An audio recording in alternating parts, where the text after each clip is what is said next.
muallimler aldı bizde kurtardık Jomoğlu meymanda Köngül Burulu'da Jomoğlu katçıcılar Çaldar oğlum Muhammed Ali Akkaral Kempir'dir oğlum Ayşe Akkarat Musa Kıdır oğlum Aliha Akkarat Katoçunun oğlum Salman Akkarat Dağıcı Katoçunun oğlum Mahsum Akkarat Bilçiler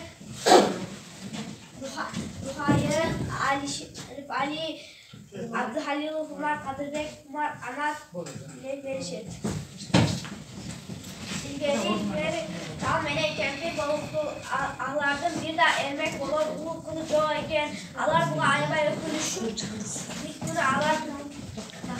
bir gün ağlar pazarga barışar pazarda mama cemiş alıp Oskan'da bir adam dulu uçaklatıp kurbanını korup yanına barışar Uçak kız dulu da katına kayda iken kempirde buğa ayabay boğra içi yumuşaydı Abang langsung ucapkan satu kalimat lucu.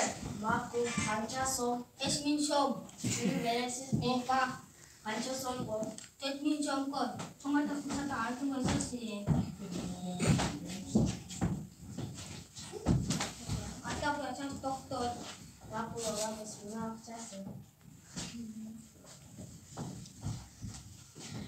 Çağmenen kempir kurçak kızı satı balışar. Alardın ünlüğünde işleri darbe vere. Nam boşulmay, tamak dayanamay, kül almay. Kurçak kızı bulardı korup ayabay boğru açın. Koridorun bilme balık alarda vatandaşlarına girişir.